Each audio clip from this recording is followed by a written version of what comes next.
on your device that we're live streaming, and I'll just spotlight myself. Okay. Hi, everybody. Thank you, Anna, for joining Darren and myself today.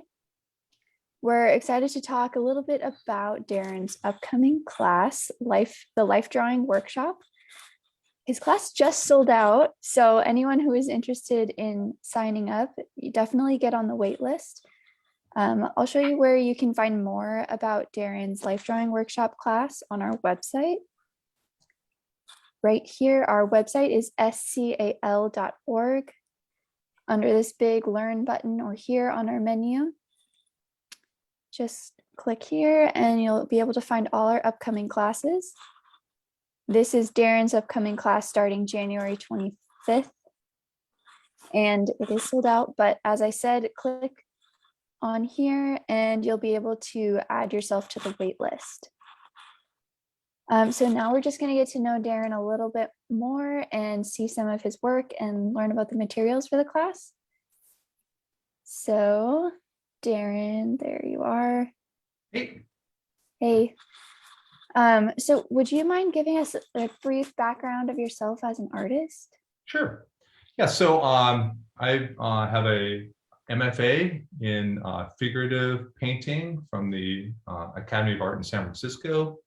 And most of my paintings or my themes have been sports paintings, but I also do portraits and landscape, figure drawing. And currently I teach at the Pacific Art League in Palo Alto portrait painting. Also done a figure workshop there we just finished up.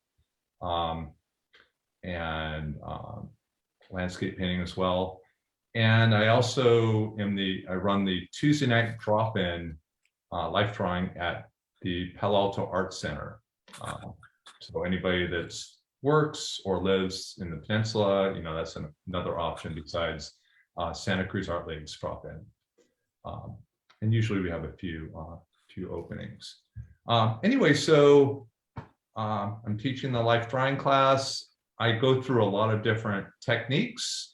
I think it's really important. I subscribe to observation and also constructive approach to teaching figure, because just observe what you know helps you in what you draw. So in the class, we're going to discuss Bridgman, who's a famous figure artist, Vanderpool, and Andrew Loomis as well. So we go through techniques of all of those. I like to try different techniques, different materials, different mediums, and I think that helps to add vitality to your artwork. Life drawing is really exciting because you have a real person right there, and when you're drawing, you have a unique vantage point on the subject. So what you draw is unique, and it's very fleeting. You have to work very quickly. So I'm going to do a demo here. I just recorded a couple days ago, just to and I'm just going to talk over it. I'm doing a 18-minute drawing of a marble cast. Let me pull it up over here. Sounds good. And I think we'll mention a little bit about the materials for your class after this. Yeah. Actually, Sounds I can show you what I'm using before we do that. Let's see. So I use vine charcoal or willow charcoal a lot, and I like to hold them in these neutron baton holders. So it's really nice for drawing with, because you hold it like a paintbrush, and you Right. have as much charcoal on your hands. And they sell these over at Lens over on River. Yeah. I also use General's number 6 charcoal pencils, compressed charcoal, and it's more permanent. The vine or willow rubs right off, but this one is I'll show you during the demo. Sounds good. And yeah, kneaded eraser, a chamois for wiping off, for doing quick corrections. And then I just use Sketchpad or newsprint for most of the drawings in the life class, but for the 20-minute and longer, I use Canson Méteant. And my favorite color is, I think it's Moonstone. It has a really nice look to it. All right, so let's go ahead and play the demo here. Sounds great. All right. So can you see that okay? Yep, looks good. All right, yeah, so I start out on determining where the head is and then the torso, the rib cage, just do a little loop, and then the pelvis. And I try and find the angles of each of those very, very quickly. And I'm placing the masses where they are so it's balanced and dynamic. I try and use just lines to indicate where the arms are because it's very complicated. And so just doing the angles is best at this stage. Go around one of the contours that has a nice rhythm to get the gesture of the figure, and then go down to the legs. By the way, I'm running this at 2 times speed, so this is just going to finish up in 9 minutes. Continue on to the other side. I draw right through overlapping figures. With the feet, I'm just using wedges. And I try and make sure I place them in the correct spot below the head so the figure doesn't look like it's going to fall over. Now I go back and refine the knees and the legs, looking at the proportions. Then I look at the gesture again from the pit of the neck to the groin. It's a loop, and that also helps to reinforce the flow of the drawing. I'm double checking the proportions at this point. The great trochanter, the hip joint, that's the midpoint on a standing figure. Now I'm going to go on the opposite side of the figure. And I'm following the lines, but I'm also double checking that the proportions are going to be similar. So this is using information that I know that I've learned from anatomy, and we'll go over in the class. Now this is a difficult part of the arm. It's heading towards us. It's foreshortened. So I use overlapping lines to help indicate that. The technique on when we draw bones, we do short, hard lines, and rounded forms, we've kind of faded a little bit. Okay, now I'm subdividing the face into thirds. I'm just putting in a quick gesture of where the nose, lips, and eye socket is. Refine the head. I want to make sure it's as deep as it is tall. And now I can place the arms more carefully. There's overlapping shapes, so it's more complicated.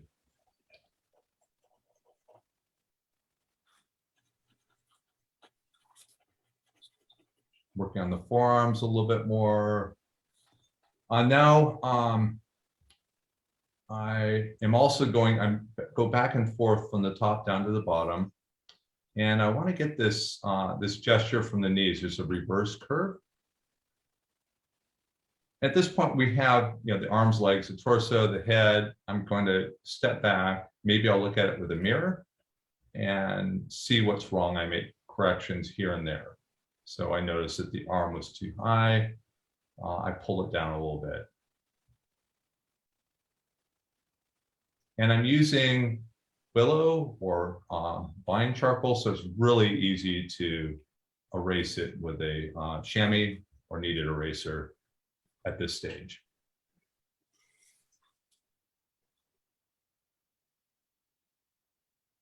So now I've made adjustments to the chest. It was a little bit low. All right, the next stage is I'm going to try and make this figure more three-dimensional. So I'm going to draw the shadow shapes all around the figure. It's easier to draw the shadow shapes and fill it in than it is to hatch as you go along. And I'm looking for interesting shadow shapes. I'm not just going to draw a straight line down the thigh. There's very slight variations that are going to help me to indicate the form. I see some more on the arms, and this also helps show the foreshortening. Now I'm filling it in with very short parallel hatch marks. Again, I'm running double speed, so I don't normally draw that quickly.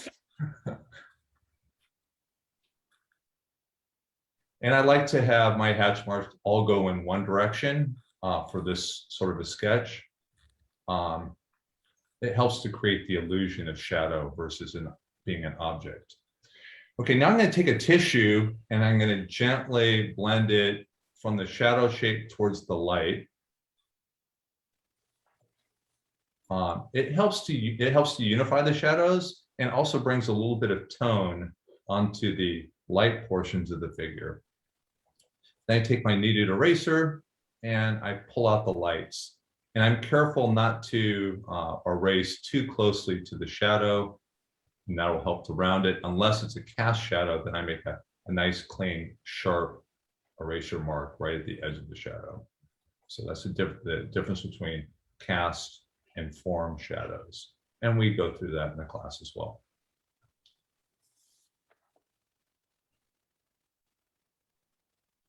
Okay, now I'm going to switch materials. I'm going to use compressed charcoal. This is the General's number 6. And I'm going to correct and restate all the contours of the figure. And at this point, I can make it a lot more accurate because it's a sharp point. And also the compressed charcoal is more permanent. It's not going to erase as easily as the vine or the willow. So I can make these marks and they're going to be a little bit more permanent. And I can be a little bit more subtle. I need to make the upper arm a little thinner there. When I have foreshortening, I overlap the lines so they it helps create the illusion of depth. I'm going very carefully along the contour. I'm observing the figure and then making these very subtle changes in direction. Some lines straight near the bones, along the shin, and other lines a little bit softer along the rounded forms. I'm also being careful, using my knowledge of anatomy, which we go over in class, making sure that the widths of the knees and the neck are similar and have a head height and width, that the variation in width of the thigh down to the knee. I can get this really nice overlap between the abdomen, the oblique muscles overlapping the bones of the pelvis there as a really nice effect. Now I'm sharpening the cast shadow under the chest. And then also sharpening the cast shadow under the arm. Again, refining some of the shapes in the upper arm or the forearm and the hand. We really simplify the hand. It's just a double wedge. There's not enough time in a 20-minute drawing to draw fingers. Going over here a little bit. Okay, and then we're getting really close to the end here. I'm gonna go back to my vine charcoal, and I'm going to restate the form shadow shapes one more time, because some of them have changed as I've been working through this. This is the very last step of a short figure drawing. And by restating these shadow shapes, we make a stronger graphic statement, and it's more interesting. It's not as fuzzy as just the soft form. And there we have it. So here's my share screen. Double speed is deceiving. There we go. All right. Again, that was an 18-minute drawing. I sped it up to 9 minutes. Anna or me, do you have any questions about that? Oh, as many times that I hear the term foreshortening. I mean, I can draw what I see, but Mhm. I never really understand what it's about. I mean, it's Ah, just because certain things look much bigger than others. I know, but are sure or less than other. I mean, can you ah. explain it in words better? I can show you. I mean, here's my arm, and it's, you know, if I step back, so it's, you know, it looks bigger because it's closer. But if I go like this, my arm is foreshortened now. And we also have lens distortion. So that's foreshortening. And so to do that, so you have knowledge of anatomy, what you know, and that helps you to draw things, but also what you see, because what's in anatomy books doesn't show you foreshortening. You do it by observation and practice. It's hard. I mean, I can't lie to you on that. You're gonna have a lot of figures where their leg is going to be, maybe they're seated and their leg is towards you, and all you can see is their knee and a little bit of a thigh, and then another leg is sideways and it's the full length. And how do I check the proportions on that? So it's hard. We go over that. Good. Yeah. Well, sounds like your class is going to have a lot of information, and there's going to be lots of, I appreciated that you said you like using a lot of different materials and techniques. So being able to draw on that, some Yeah, things so may work better for different students and things. yeah, so and just for most of the time, we're working on just newsprint, and what's the name? I think they sell a nice newsprint pad at Lens. It's the Richardson, and it seems like it's always on sale. That's a really nice one. It's white and it's smooth, which I like. I like trying a lot of different types of pencils, you know, and another technique I use is I bring oil paints, and I do for my Tuesday night class, which I'm just a participant and moderator. A lot of times I'll bring oil paint. I'll pre-mix a bunch of light, mid-tone, shadow, some background colors, and I paint on palette paper, which is kind of cheap, but it lasts. And I just do, and in my webpage, I have some examples of, they're, you know, it's just, they're maybe 2-minute, 5-minute, 10-minute, and 20-minute oil paintings. And I think that's real, adds a lot of speed and vitality to your painting, because you have to work quick. So. Capturing action is a fleeting thing. So does the oil paint dry on palette paper, or is it permanent? Yeah, I have. But it's kind of like wax paper, isn't it? The palette paper. Yeah, so if I was to paint oil on newsprint or, you know, sketch pad, the oil leaks through. Yeah. And then it degrades and it'll mold. It'll look gross. But on palette paper, it has a coating that doesn't. It leaks a tiny bit of oil through, but not very much. Is it permanent though? I mean, you could mount it. Yeah. So what I do, I have at least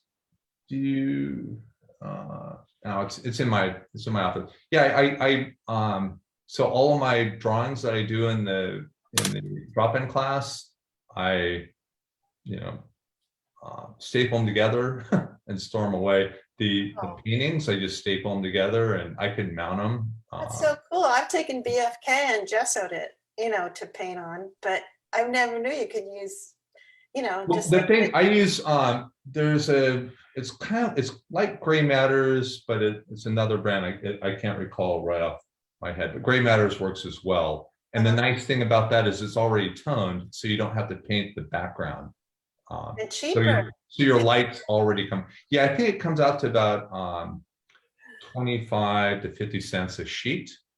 So you know that Arches oil paper kind of adds up. You know the. Yeah. Yes. Cool. I'm already learning. All right. Awesome.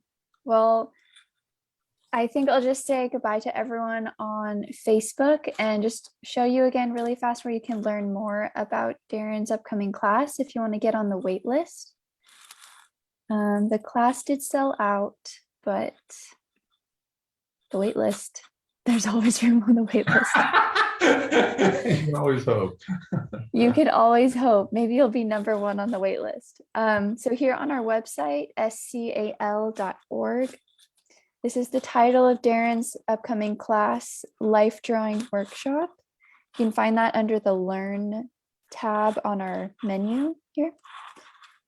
Class begins January 25th. So if you get on the wait list, just keep your eye open for emails from the Art League. We'll let you know as soon as we can if you're able to be accepted to the class or not. And yeah, thanks for joining us, everyone on Facebook. And we hope you have a great day and can take more classes with Darren in the future. All right. Thank you, Mia. And Anna, Yeah. I look forward to seeing you in class. Thank you so much.